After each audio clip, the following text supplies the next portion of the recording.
It seems like every day we see the idea of checks and balances in our government tested in new ways. Yeah, You know, today we're going to really dig into a couple of big developments that could directly impact you as an American citizen. okay. We're talking about potential changes to the power of the courts and some major economic shifts that are on the horizon. Definitely some big stuff happening. We've got sources that are covering these issues from all angles so we can really understand the whole picture. Okay. First up, let's look at some proposed legislation in Congress that's aiming to change how judicial injunctions work. Okay. This could have a huge impact on how presidential agendas actually get put into action, and that affects all kinds of things. Yeah. Environmental regulations, immigration policies, you name it. All right, well, let's break down this judicial stuff first then. Okay. We've got some info here on an initiative from Senator Chuck Grassley about something called universal injunctions. Right. Now, I'm no legal expert, Mm-hmm. so can you explain what a universal injunction actually is and what it means for, the average person? Sure. So Senator Grassley and others are saying that a universal injunction is basically a court order that reaches further than just the people or groups who are actually involved in the lawsuit. It can actually stop a government policy from being put into practice across the whole country. Wow. And this is all based on just one judge's decision, often from a district court. So for you, this could mean a real change in how quickly and how broadly government policies can be challenged and potentially blocked, even if you personally had nothing to do with the original case. I see. This is all about a potential shift in power, really. Mm. Some might see it as a safeguard against overreach. Right. Others might be concerned about more instability with how policies are rolled out. It all kind of depends on your perspective. This is where things get interesting, though. Grassley's actually arguing that these universal injunctions could be going against the Constitution itself, specifically Article 3, which talks about a case or controversy. Right. His point is that these injunctions are affecting people who weren't even part of the original lawsuit, which seems kind of odd when you think about it. Yeah, it definitely raises some questions. What's really fascinating here is the historical context. Huh. Apparently, for the first 175 years of the U.S., these broad injunctions were pretty much unheard of. It's only in the last decade or so that they've become a more common tool in the legal toolbox, so to speak. And honestly, our sources don't really say why this change happened, but it does make you wonder about how legal interpretations have evolved. Yeah. And maybe about the way policy challenges have become more nationalized. And Senator Grassley doesn't mince words about how he feels about this. He straight up calls these injunctions anti-democratic. Right. He thinks they've been a major obstacle to President Trump getting his agenda through. And to be fair, Grassley himself admits that this isn't just a one-sided issue. Even though there's been a lot of attention on injunctions against the Trump administration lately, with more being issued in the last 2 months than against President Biden in his entire term. Wow. Universal injunctions have impacted both Democratic and Republican administrations over the years. Okay, so what's the plan to deal with all this?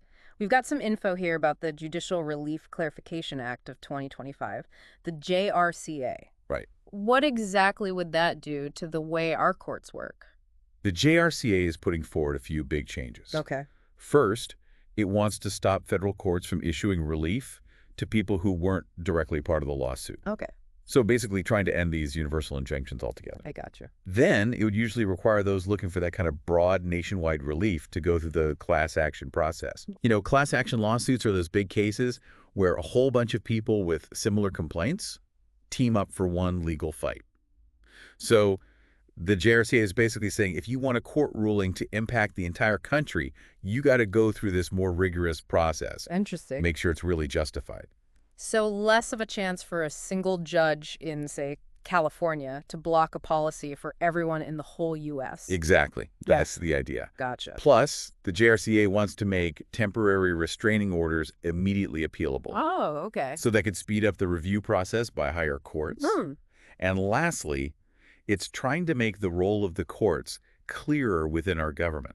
And it wants to tweak some big laws, like the Administrative Procedure Act and the Declaratory Judgment Act, to specifically limit relief to just the people directly involved in the case. Now, just a reminder for our listeners. Sure. The Administrative Procedure Act, that's the one that sets the rules for how government agencies make decisions. Right. And the Declaratory Judgment Act, that lets courts clear up any confusion about the law. So the JRCA is basically trying to make sure courts don't overstep their bounds when it comes to government policy. Exactly. It's interesting how all this is coming up now, isn't it? I mean, this is all happening after a bunch of district court rulings blocked some of the Trump administration's policies. What were some of those policies that were being challenged? Well, we saw rulings on things like putting an end to birthright citizenship, stopping federal grants, even policies about DEI initiatives and the deportation of undocumented immigrants who have committed crimes. Wow. So pretty big stuff. And you can see why these issues can get so politically charged. Senator Grassley's argument is that letting one judge block these kinds of policies for the whole country, especially maybe based on a very specific and narrow legal challenge, Right. well, he thinks that gives the judiciary way too much power and potentially undermines the whole democratic process. And President Trump himself has been pretty outspoken about this, saying that these rulings are basically judges overstepping their authority and trying to do his job for him. And Grassley actually uses some data to back up his point. Yeah. He cites a Wall Street Journal op-ed that found more than 2/3 of all universal injunctions over the past 25 years were aimed at Trump's first administration. And like we said before, there's been this recent surge. At least 15 universal injunctions against the current Trump administration in just the last 2 months, which is actually more than the 14 that President Biden faced during his entire 4 years in office. It shows that this back and forth isn't really about one party or the other. It's a much bigger issue that's not going away anytime soon. Grassley is also worried about what this is doing to the judicial system itself. He says it's putting a ton of stress on the courts because it brings politics into the process of choosing judges and deciding cases. It does seem to be raising the stakes. He even mentioned an NBC poll that found most registered voters actually think the country is headed in the right direction. So he's kind of implying there's a disconnect between how the public feels and what some judges are doing. And of course, we always have to be careful about reading too much into poll data. Right. You know, how the questions are worded and the way the poll is conducted can make a big difference in the results. It sounds like this isn't just Grassley going it alone, though. No. We've got a list of Republican senators who've signed on to co-sponsor the Judicial Relief Clarification Act, which suggests there's a real push for this within the Senate. Definitely a coordinated effort. And Grassley has already said he's holding a hearing specifically to talk about these proposed solutions. It's clearly a top priority. So, for our listeners out there, this is something to keep an eye on. Depending on how you feel about the balance of power between the different branches of government and how policies should be implemented and challenged, this legislation could really shake things up. All right, well, let's shift gears now and talk about the other big thing we wanted to dive into today. Okay. The potential for some major changes in the economy, particularly when it comes to tariffs and how other countries might react. We're hearing that President Trump has picked April 2nd for some big announcements. Yeah, he's calling it Liberation Day, which kind of gives you a hint that he's planning to roll out some pretty significant economic measures. We already know the U.S. has said they're raising tariffs on things like steel, aluminum, and cars. You know, these are all industries that have been facing a lot of global competition and where U.S. producers have been asking for some protection. Right. So this is a pretty direct response to that. And let's just say our trading partners haven't exactly been thrilled about this, especially Europe. No, they haven't been quiet about it. European Commission President Ursula von der Leyen has made it very clear that they're ready to retaliate if they need to. And historically speaking, these kinds of back-and-forth tariff wars rarely benefit consumers in the long run. Think about it this way. You might see a little dip in the price of imported stuff from Europe at first. Okay. But eventually, American companies end up having to pay more for the materials they need, and that increased cost gets passed on to you when you buy things. Yeah. Prices go up for everyone. It's kind of a reminder of what happened the last time Trump raised tariffs on steel and aluminum. Europe responded with their own taxes on some very American products like boats, bourbon, and motorcycles. Right. They're not afraid to target specific industries that they know will get attention. It's easy to forget just how connected the U.S. and EU economies really are. I mean, the EU was our biggest market for goods exports last year. Yep. And we were their biggest customer, too. This isn't just some minor trading relationship. Definitely not. Yeah. It's a huge part of both our economies. And the connection goes even deeper. We're talking about an estimated 1 million American jobs that are directly tied to trade with Europe. So Any serious escalation in this trade tension could have a real impact on jobs and the economy here in the U.S. And it's not just Europe that's getting ready to respond either. We're hearing reports that other big players on the global stage are also planning to retaliate. Yep. Canada, China, Japan, South Korea, they're all apparently prepping their own tariffs. Yeah. It's interesting, though, because China, Japan, and South Korea actually just had these economic talks where they emphasize how committed they are to fair trade. Yeah. And this is right before the U.S. announced their tariff plans. So that kind of suggests they might be planning a coordinated response, or at least trying to present a united front when it comes to advocating for more open trade. President Trump has also been talking about something called reciprocal tariffs. Right. What does that mean exactly? Basically, it means the U.S. would match whatever tariffs other countries put on American goods, Yeah. dollar for dollar. And Trump has even hinted that even close allies like South Korea wouldn't be exempt from this. He pointed out that South Korea's average tariff rate is, in his words, 4 times higher than what the U.S. has. So if you go through with that, get ready for the price of a lot of imported goods to jump. It's going to affect American consumers and businesses alike. And we're seeing those trade tensions flaring up again, specifically with China, aren't we? Yeah, that's been heating up lately. The U.S. has reportedly put a 20% duty on some Chinese goods, and China has already hit back with their own 15% duty on certain American agricultural products. Wow. Things like chicken, wheat, corn, cotton, that kind of thing. So this could turn into a real trade war pretty quickly. It sounds like it. And that's going to affect prices for everyone, both the people buying groceries and the farmers who are trying to sell their products. And even our neighbors up north in Canada seem to be bracing for these changes. Yeah.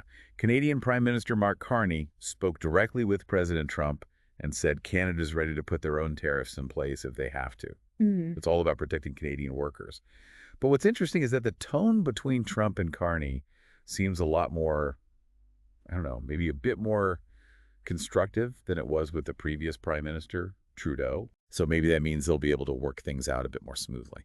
Okay, so for you, the American consumer, this whole tariff situation could have a big impact on how much you're paying for all sorts of things. Right. It's a very complicated web of international trade, and these policy decisions can have real consequences for your wallet. It all boils down to this. This isn't just some theoretical debate about economics. Yeah. This is about how much things cost and whether American businesses can compete in the global market. It's real stuff. Now, switching gears a bit, we've also been seeing reports about some major job cuts at the Department of Health and Human Services. Yeah, this is a big one.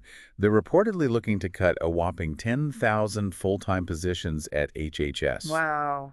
And this is all under Elon Musk's Department of Government Efficiency. So this is a big shakeup for a really important government agency that's responsible for the health and well-being of all Americans. And it seems like some crucial HHS agencies are going to be hit hard by this. Yeah. The CDC, FDA, NIH, CMS, these are the agencies that are responsible for preventing disease outbreaks, making sure our drugs are safe, providing health insurance for millions of people. Yeah, essential stuff. And reports say that divisions focused on things like HIV prevention, minority health, and even efforts to prevent injuries and gun violence are all facing big cuts.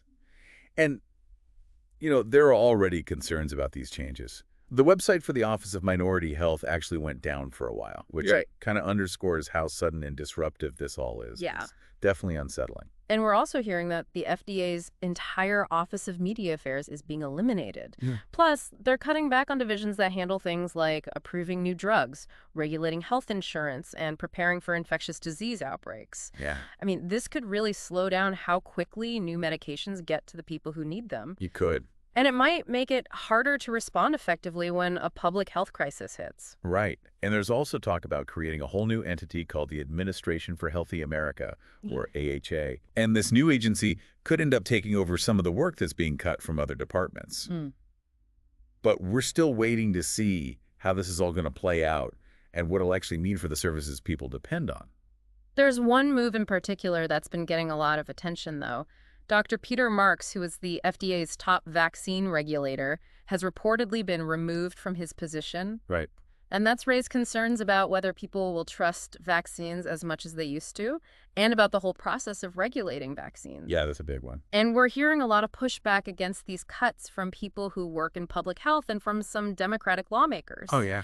They're arguing that these cuts could seriously damage public health efforts all over the country. It's a big concern. They're questioning why these cuts are being made on such a large scale. Right.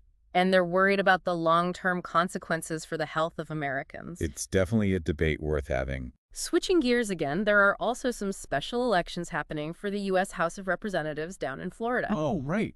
You know, these smaller elections can sometimes give us a little peek into how voters are feeling in specific parts of the country. They can be kind of a bellwether. Exactly. And on the political front, there is also this interesting situation developing in Maine about transgender athletes in women's sports. Oh, yeah, that's right. It seems like Maine is taking a different stance from the federal government on this one. Yeah, Senator Susan Collins from Maine has said that their state law, which allows trans women to compete against cis women in sports, goes against the whole idea of Title IX. Right. But even so, Maine has reportedly refused to change its policy to match President Trump's executive order on this issue. Interesting. So because of this, the Office of Civil Rights at HHS has referred Maine to the Justice Department. Oh, wow. So now it looks like there could be a legal battle between the state and the federal government over how Title IX should be interpreted and applied. That's definitely one to watch. And what's interesting is that a poll from the University of New Hampshire found that most people in Maine actually think trans women shouldn't be competing in women's sports. So there's this gap between what the state's policy is and what a lot of the people in Maine think.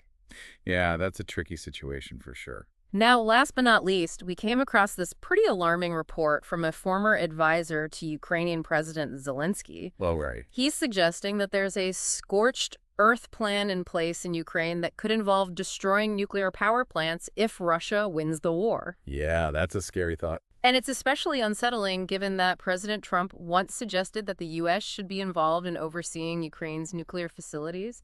This is potentially a really catastrophic scenario we're talking about here, with the potential for widespread, long-term environmental damage and a huge loss of life. Yeah.